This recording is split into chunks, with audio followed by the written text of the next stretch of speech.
Hi, എല്ലാ കർഷക സുഹൃത്തുക്കൾക്കും റാബിറ്റ് ഫാമിംഗ് ചാനലിലേക്ക് സ്വാഗതം. ഞാൻ റീന. എൻ്റെ ഫാം ഉള്ളത് ഇടുക്കിയിലാണ് കേട്ടോ.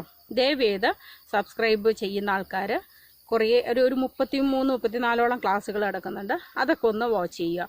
ഒരെണ്ണം കണ്ട ഉടനെ തന്നെ വിളിക്കും. എനിക്ക് 2-3 മുയലുണ്ട്, പിന്നെ കഥ പറയലായി. അപ്പം നിങ്ങളൊന്ന് ചിന്തിച്ച് നോക്കിയാൽ 100 കോളൊക്കെ എനിക്ക് ഒരു ദിവസം വരുന്നത്. അപ്പം എനിക്കതിന് നിങ്ങൾക്കറിയാമല്ലോ, ഓട്ടോമാറ്റിക്കലി ഞാനൊരു നല്ല തിരക്കുള്ള ഒരാളും കൂടിയാണ്. അപ്പോൾ അതിൻ്റെ ഇടയ്ക്ക് നമുക്ക് ഇതിന് മറുപടി കൊടുക്കാൻ പറ്റിയെന്ന് വരില്ല. അപ്പോൾ നിങ്ങൾ പിന്നെ വിളിക്കാൻ പറയാമായിരിക്കാം. ചിലപ്പോൾ ആ സമയത്ത് വിളിക്കുന്നവർക്ക് ആൻസർ കൊടുത്തെന്നിരിക്കും. എന്നാലും ഏറ്റവും നല്ലത് നിങ്ങൾ ആ കമൻറ്റ് ബോക്സിൽ നിങ്ങളുടെ സംശയം ഒന്ന് ഇട്ടിട്ടുണ്ടെങ്കിൽ അതിന് മറുപടി ഞാൻ തരും. പിന്നെ ഒരു കാര്യമുണ്ട്, ആ മറുപടി കാണില്ല. മിക്കവാറും ഞാൻ തരുന്ന മറുപടി നോക്കാതെ അടുത്ത എപ്പിസോഡിലും വന്നിട്ട് അതേ ചോദ്യം ചോദിക്കും, അതിനും കൊടുക്കും മറുപടി. അപ്പോൾ ദയവീത് നമ്മളൊരു ആൻസർ തന്നിട്ടുണ്ടെങ്കിൽ അതൊന്ന് കാണാനുള്ള ഇതും കൂടി നിങ്ങൾ കാണിക്കണം ദയവ് ചെയ്തിട്ട്.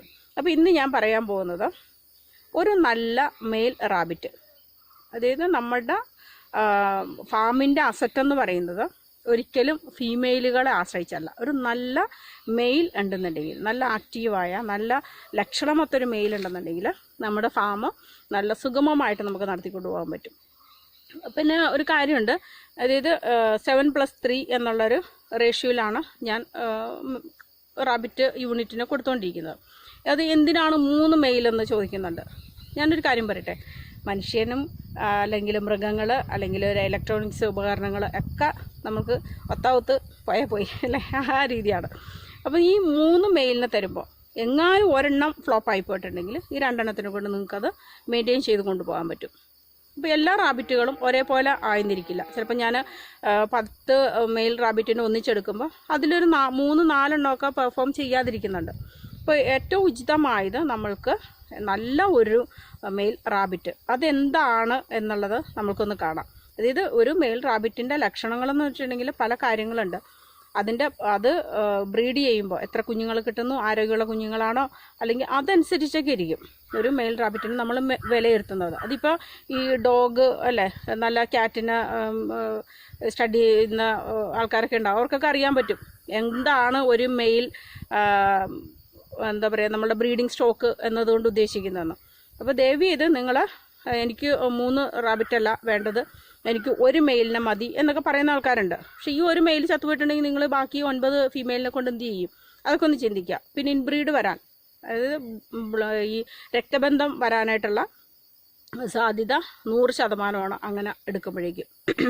അപ്പോൾ ദയവ് ചെയ്ത് നിങ്ങൾ എപ്പോഴും നല്ല റാബിറ്റിനെ തന്നെ സെലക്ട് ചെയ്യുക. അപ്പോൾ അതിൻ്റെ ലക്ഷണങ്ങൾ എന്താണെന്നുള്ളത് നമുക്ക് ഒന്ന് കാണാം. ഞാനത് ഡീറ്റെയിൽ ആയിട്ട് തന്നെ കാണിക്കുന്നത്. പിന്നെ ഒരു കാര്യമുണ്ട്, എല്ലാ റാബിറ്റുകളും മെയിൽ റാബിറ്റുകൾ ഞാൻ പറഞ്ഞല്ലോ, ഈ 3 റാബിറ്റിനെ നിങ്ങൾ തന്നിട്ടുണ്ടെങ്കിൽ ഈ 3 റാബിറ്റുകളും ഒരേപോലെ പെർഫോം ചെയ്യില്ല. അപ്പോൾ ചിലത് മടിയന്മാരായിരിക്കും. അപ്പോൾ നമ്മൾ ശ്രദ്ധിക്കേണ്ട ഒരു കാര്യം, നല്ല പ്രത്യുൽപാദന ശേഷിയുള്ള എത്ര ആൺമുയലാണോ നമ്മൾക്കുള്ളത് അതാണ് ഏറ്റവും വലിയൊരു അസറ്റ് നമ്മളുടെ ഫാമിൻ്റെ.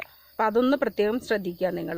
പിന്നെ ഒരു മടി പിടിച്ചിരിക്കുന്ന, അതായത് ആൾക്കാർ പറയുന്നുണ്ട്, ഇപ്പോൾ എനിക്ക് ഈ ആഴ്ചകളിൽ തന്നെ കുറേ കോൾ വന്നത് എൻ്റെ മെയിൽ ആക്റ്റീവ് ആകുന്നില്ല എന്ന് പറയുന്നുണ്ട്. അപ്പോൾ അതിന് കാരണം പലതും ഉണ്ടാകാം. തീറ്റയുടെ പ്രശ്നം ഉണ്ടാകാം, ചിലപ്പോൾ കാലാവസ്ഥയുടെ പ്രശ്നം ഉണ്ടാകാം, അങ്ങനെയൊക്കെ ഉണ്ടാകും. പക്ഷേ അതെന്തുകൊണ്ടാണ് എന്നുള്ളത് ഞാൻ ഒന്ന് കാണിച്ചു തരാം ഒരു വീഡിയോയിലൂടെ. എൻ്റെ ഫാമിൽ ഉണ്ടായ ഒരു അനുഭവമാണ് ഞാനതിപ്പോൾ വീഡിയോ എടുക്കാൻ പോകുന്നത്, എടുത്ത് നിങ്ങളെ കാണിച്ചു തരാൻ പോകുന്നത്. എന്താ പറയുമ്പോൾ, ഞാൻ ഒരു ഫീമെയിലിന് ഇട്ട് കൊടുത്തിട്ട് അവൻ ഒന്ന് ചുറ്റി കറങ്ങി എന്നിട്ട് പോയി മൂലക്കിരുന്നു. അതാണ് ഉണ്ടാകുന്നത്. നല്ല ആക്റ്റീവായിട്ട് വെച്ചൊരു മുയലാണ്. ചിലപ്പോൾ കാലാവസ്ഥയുടെ പ്രത്യേകത ഞാൻ പറഞ്ഞല്ലോ, അതുകൊണ്ടായിരിക്കാം. അപ്പോൾ അതിനെ നമുക്ക് എങ്ങനെ ആക്റ്റീവാക്കി എടുക്കാം, അല്ലാന്നുണ്ടെങ്കിൽ എന്താണ് ആ മുയലിനെ നമ്മൾ ആക്റ്റീവ് ആക്കുമ്പോൾ അതിന് സംഭവിക്കുന്ന വ്യത്യാസം, അതൊന്ന് കണ്ടു നോക്കാം കേട്ടോ. ഇതൊരു മെയിൽ റാബിറ്റാണ്. അപ്പോൾ ഇവനെ നമ്മൾ നോക്കി ഇങ്ങനെ വെറുതെ ഒന്ന് എടുത്തു, ഒരു ഫീമെയിലിനെ കൊണ്ടുപോയിട്ട് കൊടുത്തു. യാതൊരു വിധ ആക്ഷനും ഇല്ലാതിരിക്കുന്ന, ഒരു റിയാക്ഷനും ഇല്ലാതിരിക്കുന്ന ഒരു മെയിൽ റാബിറ്റ് നോക്കിയേ. ഇപ്പം ഇങ്ങനെ പിടിക്കുമ്പോഴും ഇവൻ്റെ നീഡിലോ ഒന്നും നമുക്ക് കാണാൻ പറ്റുന്നില്ല. കണ്ടോ, ഇതിൻ്റെ നീഡിലൊന്നും നമുക്ക് കാണാൻ പറ്റുന്നില്ല. മെയിലാണെന്ന് പോലും നമുക്ക് അറിയാൻ പറ്റാത്തൊരവസ്ഥ. ഇത് കണ്ടോ, മെയിലാണ്. ഇത് കണ്ടോ, ഇത്രേ ഈ നീഡിൽ ഇങ്ങോട്ട് വന്നിട്ടുള്ളൂ. നോക്കിയേ, ഇത് മെയിൽ റാബിറ്റാണ്, പക്ഷേ ആ നീഡിൽ വന്നിരിക്കുന്നത് അത്രയേ ഉള്ളൂ. എന്നാൽ അവൻ്റെ ആ സമയത്ത് നമ്മൾ ഇപ്പോൾ ഇവന് ഒരു ഫീമെയിലിന് ഇട്ടിട്ടുണ്ടെങ്കിൽ അവൻ ആക്റ്റീവ് അല്ല. എന്നാൽ ഇവനെ നമുക്ക് എങ്ങനെ ആക്റ്റീവ് ആക്കി എടുക്കാം എന്നാണ് ഞാൻ കാണിച്ചത്. നേരത്തെ ഒരു എപ്പിസോഡിൽ ഞാൻ ചെയ്തിട്ടുണ്ടായിരുന്നു ഫീമെയിലിനെ ആക്റ്റീവ് ആക്കി എടുക്കുന്നത്. അപ്പോൾ ഇത് ഞാൻ നിങ്ങളെ ലൈവ് ഈ മെയിലിനെ എങ്ങനെ ആക്റ്റീവ് ആക്കി എടുക്കാൻ പറ്റും എന്നുള്ളത് ഞാൻ കാണിച്ചു തരാം കേട്ടോ. ഇത് കണ്ടോ, ഒരു നീഡിൽ നീണ്ടു വന്നിരിക്കുന്ന കണ്ടോ, ഇതാണ് ഒരു ഏറ്റവും നല്ലൊരു മെയിലിന് വേണ്ട ലക്ഷണം. നോക്കി ആ ഒരു ഇത് വന്നേക്കണം കണ്ടോ. അതായത് ഞാനിതിനെ പിടിക്കുമ്പോൾ ഈ മെയിലിന് യാതൊരുവിധ ഒരു റിയാക്ഷനും ഇല്ലാണ്ടിരിക്കുന്ന ഒരു മെയിൽ. ഓക്കെ, അപ്പം ഞാൻ എൻ്റെ കൈ കൊണ്ട് തന്നെ അവനെ ഒന്ന് ആ ചെവിയുടെ അവിടെയും വയറിൻ്റെ അവിടെയും ഈ ഭാഗങ്ങളിലൊക്കെ ഒന്ന് ടച്ച് ചെയ്ത് കൊടുത്തു. ഓക്കെ, അതിന് ശേഷമാണ് അവന്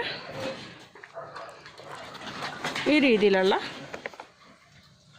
ഒരു സംഭവം ഇത് കണ്ടോ, ആ നീഡിൽ പുറത്തേക്ക് വന്നേക്കുന്നത് കണ്ടോ. അവനപ്പോൾ ഹീറ്റാണത്. അവന് ഒരു ഫീമെയിലിന് ഇട്ട് കൊടുത്തിട്ടുണ്ടെങ്കിൽ അവനിപ്പോൾ തന്നെ റെഡിയാണ്. അപ്പോൾ ഒന്നും നമ്മളൊന്നും ചെയ്തില്ല, അല്ലെങ്കിൽ ഒരു മുയലിനെ പിടിച്ച് ചെവിയുടെ അവിടെയോ അല്ലെങ്കിൽ എന്ത് തൊട്ടിട്ടുണ്ടെങ്കിലും ഒന്നും ആകില്ല, അല്ലെങ്കിൽ അതിനുള്ളൊരു മറുപടിയാണിത് കേട്ടോ. അതായത് നമ്മൾ എന്തൊരു കാര്യം പറയുമ്പോഴും അതിലൊരു ലോജിക്ക് ഉണ്ടായിരിക്കണം, അല്ലാതെ വെറുതെ നമ്മൾ എന്തെങ്കിലും ഒരു കാര്യം കാണിച്ചിട്ടല്ല അത് പറയുന്നത്. അതേപോലെ തന്നെയാണ് ഫീമെയിൽ നമ്മൾ പിടിച്ചിട്ട് ആ ചെവിയുടെ ആ ഭാഗങ്ങളിലും പ്ലസ് ഇങ്ങനെ ഒന്ന് കൊണ്ടുവന്നിട്ട് ആ വാലിൻ്റെ, അതായത് പിൻകാലിൻ്റെ സൈഡിലൊക്കെ ആയിട്ട് നമ്മളൊന്ന് തൊട്ട് കൊടുത്തിട്ടുണ്ടെങ്കിൽ എത്ര ഹീറ്റാകാത്ത ഫീമെയിലുകളും ഹീറ്റാവും. അതുപോലെ തന്നെയാണ് ആൺമുയലിനാണെങ്കിൽ ശരി. നമ്മൾ ഇപ്പോൾ ചില ആൾക്കാർ പറയുന്നുണ്ട്, അതായത് കംപ്ലൈൻറ്റുകൾ കുറേ വരുന്നതാണ്, മെയിലുകൾ ഫീമെയിലിന് ഇട്ട് കൊടുത്തിട്ടുണ്ടെങ്കിൽ 1-2 പ്രാവശ്യം ഇങ്ങനെ ഒന്ന് ശ്രമിച്ചതിന് ശേഷം ടയേർഡായിട്ട് പോയിരിക്കണു, അല്ലെങ്കിൽ അത് ആക്റ്റീവ് ആകുന്നില്ല എന്ന്, കറക്റ്റ് പെർഫോമൻസ് അവനിൽ നിന്ന് വരണില്ല എന്ന്. അപ്പോൾ നമ്മളിത് ഇതുപോലെ ഒന്ന് എടുത്ത് ആ മെയിലിനെ ഒന്ന് വെക്കുക. അതിന് ശേഷം അവനെ ഒന്ന് ഇത് ഞാൻ പറഞ്ഞ പോലെ തന്നെ ഒന്ന് ചെയ്തിട്ടുണ്ടെങ്കിൽ നമ്മൾക്ക് ആ പ്രകടമായിട്ടുള്ളൊരു വ്യത്യാസം കാണാം. അതായത് ഇതേപോലെ ആ നീഡിൽ ബാക്കിൽ നീണ്ടു വരും. സാധാരണ നമ്മൾ എടുക്കുമ്പോഴേക്കും ആ ബോൾസും ആ ഒരു ചെറിയൊരു ഇത് മാത്രമേ കാണുകയുള്ളൂ. അതല്ല, നമ്മൾ അങ്ങനെ ഒന്ന് ചെയ്തിട്ടുണ്ടെങ്കിൽ അവൻ റെഡിയാണ് മേറ്റിങ്ങിന് വേണ്ടിയിട്ട്. അതിനുശേഷം നമ്മൾ അവൻ്റെ കൂട്ടിൽ തന്നെ അവനെ കൊണ്ടിടുക. ഒരു ഫീമെയിലിനെ ഇട്ട് കൊടുത്തിട്ടുണ്ടെങ്കിൽ പെട്ടെന്ന് തന്നെ ബ്രീഡിങ് നടക്കും കേട്ടോ. എങ്ങനെ ഉണ്ടായിരുന്നു നമ്മളുടെ മെയിലിൻ്റെ അളവുകളൊക്കെ?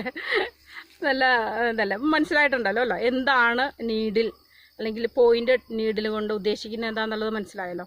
അപ്പോൾ അതെന്ന് വെച്ചിട്ടുണ്ടെങ്കിൽ പെട്ടെന്ന് അവർ പെൺമുയലുകൾ ബ്രീഡിങ് നടക്കുമ്പോൾ തന്നെ അവർക്ക് 12 മണിക്കൂർ വേണമെന്നാണ് നമ്മൾ ഓവുലേഷൻ ടൈം എന്ന് വെച്ചിട്ടുണ്ടെങ്കിൽ 12 മണിക്കൂർ. ആ കറക്റ്റ് ഷൂട്ട് ചെയ്ത് അവർക്ക് എന്താ പറയുക, പെട്ടെന്ന് പ്രഗ്നൻസി, അതായത് എണ്ണം കൂടുതൽ നല്ല ഹെൽത്തി ആയിട്ടുള്ള കുഞ്ഞുങ്ങളെ കിട്ടാനും ഒക്കെ ഏറ്റവും ഉപകാരമുള്ളൊരു കാര്യമാണത്. പിന്നെ അതല്ലാതെ ഈ സിലിണ്ടറിക്കൽ ആകൃതിയിലുള്ള സിലിണ്ടറായിട്ട്, അതായത് നമ്മൾ ഒരു സിലിണ്ടർ മുറിച്ചിട്ട് എങ്ങനെയാണോ ആ ഒരു ഇതുപോലെ ഇരിക്കുന്ന സംഭവം എടുക്കരുത് ഒരു കാരണവശാലും. നമ്മൾ എവിടെ നിന്ന് പോയി മുയലിനെ എടുത്തിട്ടുണ്ടെങ്കിൽ ആൺമുയലിന് നിങ്ങൾ പ്രത്യേകം തന്നെ അത് തിരഞ്ഞെടുക്കുക. ഡബിൾ ബോൾസ് വേണം, ഇതുപോലെ തന്നെ പോയിൻറ്റഡ് നീഡിലായിരിക്കണം. അത് നിങ്ങൾ നോക്കിയെടുക്കുക തന്നെ വേണം. അല്ലാന്നുണ്ടെങ്കിൽ നമുക്ക് വെറുതെ നമ്മൾ കുറേ മുയലിനെ വളർത്താമെന്ന് മാത്രമേ ഉള്ളൂ, ഉണ്ടാകുന്ന കുഞ്ഞുങ്ങളും ചത്തുപോകും. അങ്ങനെ ഒരു ആരോഗ്യമില്ലാത്ത കുഞ്ഞുങ്ങൾ അപ്പോൾ നമ്മുടെ ഫാം എന്താ പറയുക നടത്തിക്കൊണ്ട് പോകാൻ പറ്റില്ല കേട്ടോ. അപ്പോൾ ഇന്നത്തെ എപ്പിസോഡ് ഇഷ്ടപ്പെട്ടിട്ടുണ്ടെങ്കിൽ ദയവേത് നിങ്ങൾ ഒന്ന് ലൈക്ക് ചെയ്തേക്കുക. സബ്സ്ക്രൈബ് ചെയ്യുന്ന ആൾക്കാർ എല്ലാ വീഡിയോസും ഒന്ന് കാണാൻ ശ്രദ്ധിക്കുക. Okay, thank you.